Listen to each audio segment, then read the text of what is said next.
ಸುಮಾರು 85ರಿಂದ 90 ವರ್ಷದ ಒಬ್ಬ ಹಿರಿಯ ವ್ಯಕ್ತಿ ಒಂದು ಪುಟ್ಟ ಹಳ್ಳಿಯಲ್ಲಿ 4 ಜನ ಗಂಡು ಮಕ್ಕಳೊಂದಿಗೆ ವಾಸವಾಗಿದ್ದ.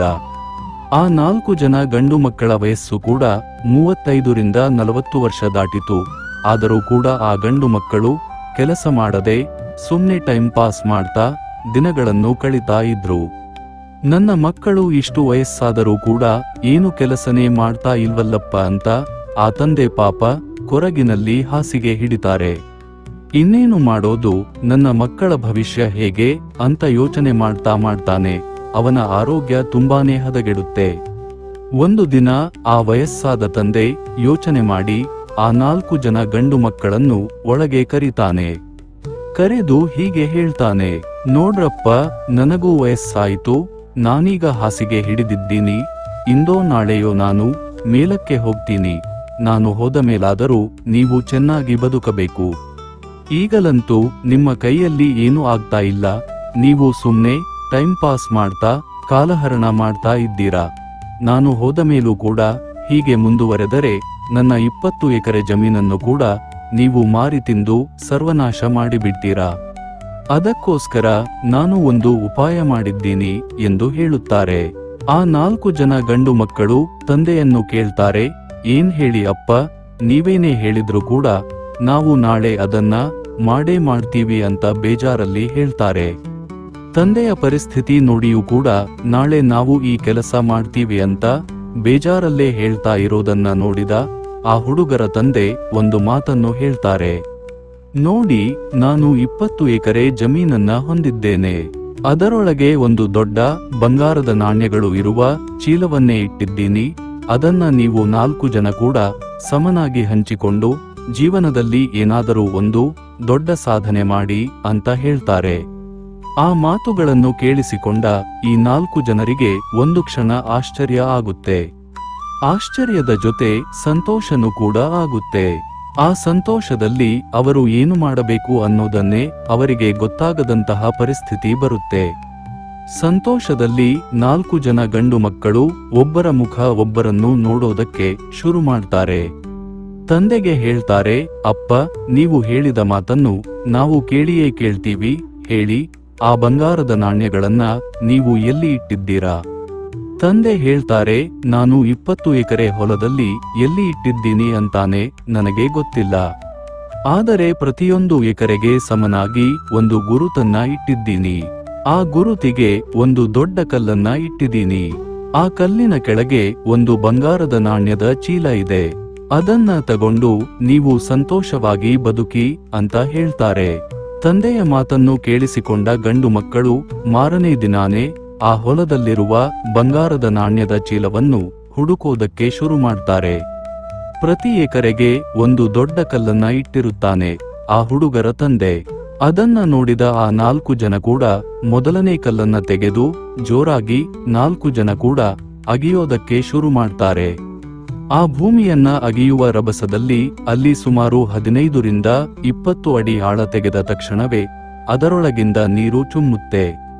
ಆ ನೀರನ್ನು ನೋಡಿದ ಕೂಡಲೇ ಅವರಿಗೆ ಮನವರಿಕೆ ಆಗುತ್ತೆ, ಇಲ್ಲೇನೂ ಇಲ್ಲ ಅಂತ. ಮತ್ತೆ 2ನೇ ಎಕರೆಗೆ ಬರುತ್ತಾರೆ. ಅಲ್ಲಿ ಒಂದು ದೊಡ್ಡ ಕಲ್ಲು ಇರುತ್ತೆ. ಆ ಕಲ್ಲನ್ನು ತೆಗೆದು ಅದನ್ನು ಕೂಡ ಅಗೆಯೋದಕ್ಕೆ ಶುರು ಮಾಡ್ತಾರೆ.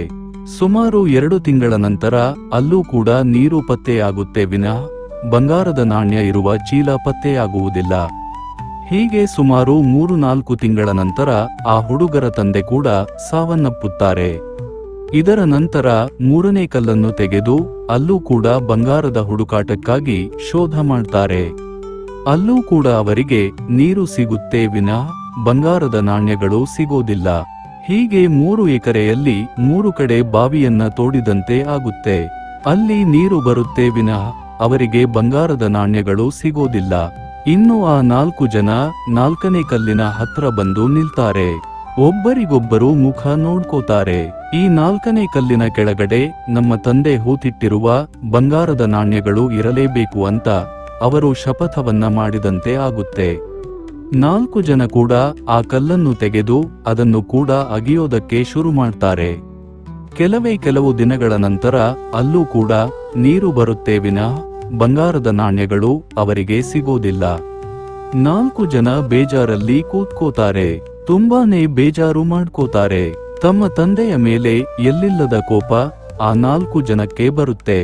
ಮುಂದೆ ನಾವು ಏನು ಮಾಡಬೇಕು ಅನ್ನೋ ಯೋಚನೆಯಲ್ಲಿ 4 ಜನ ಕೂತಿರುತ್ತಾರೆ. ಪೂರ್ಣವಿರಾಮ ನಂತರ 4 ಜನರಲ್ಲಿ ಒಬ್ಬನಿಗೆ ಒಂದು ಪ್ಲಾನ್ ಹೊಳೆಯುತ್ತೆ.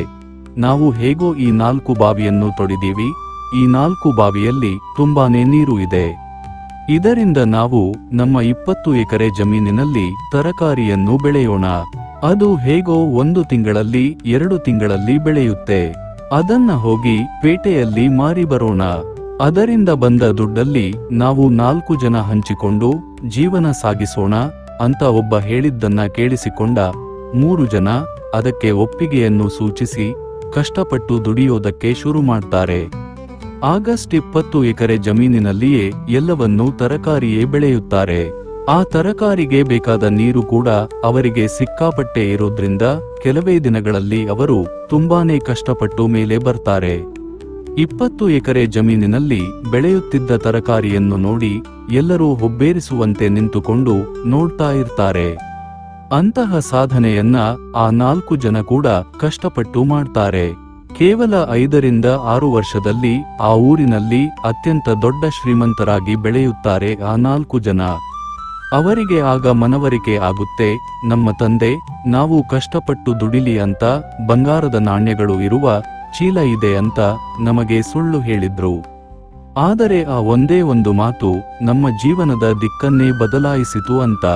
4 ಜನ ಕೂಡ ತುಂಬಾ ಸಂತೋಷದಿಂದ ಅವರ ತಂದೆಯನ್ನು ನೆನಪಿಸಿಕೊಂಡು ಕಣ್ಣೀರು ಹಾಕುತ್ತಿರುತ್ತಾರೆ. ಡಿಯರ್ ಫ್ರೆಂಡ್ಸ್, ಕಥೆಯ ಉದ್ದೇಶ ಏನು ಅಂದ್ರೆ, ಯಾವುದೇ ಮನುಷ್ಯ ನಾನು ಈ ಕೆಲಸನ ನಾಳೆ ಮಾಡ್ತೀನಿ, ಈ ಕೆಲಸನ ನಾವು ನಾಡಿದ್ದು ಮಾಡಿದ್ರೆ ಆಯ್ತು, ಹೀಗೆ ಪ್ರತಿಯೊಂದು ಕೆಲಸವನ್ನ ನಾಳೆಗೆ, ನಾಡಿದ್ದಕ್ಕೆ, ಮುಂದಿನ ತಿಂಗಳಿಗೆ, ಮುಂದಿನ ವರ್ಷ ಮಾಡಿದರೆ ಆಯ್ತು ಅಂತ ನಮ್ಮಲ್ಲಿರುವ ಎಲ್ಲಾ ಅವಕಾಶಗಳನ್ನು ನಾವು ಕೈಚೆಲ್ಲಿ ಕೂತ್ಕೊಂಡ್ರೆ ನಾವು ಯಾವತ್ತೂ ಉದ್ಧಾರ ಆಗೋಕೆ ಆಗಲ್ಲ. ನಮ್ಮ ಬಳಿ ಎಲ್ಲವೂ ಇದೆ, ಆದರೆ ನಾವು ಮಾಡ್ತಾ ಇಲ್ಲ ಅಷ್ಟೇ. ಮನಸ್ಸು ಮಾಡಿದ್ರೆ ನಾವು ಏನು ಬೇಕಾದರೂ ಸಾಧಿಸುತ್ತೇವೆ ಅನ್ನೋದಕ್ಕೆ ಈ ಕಥೆನೇ ಸಾಕ್ಷಿ. ನಮಸ್ಕಾರ ಎಲ್ಲರಿಗೂ, ಶುಭವಾಗಲಿ.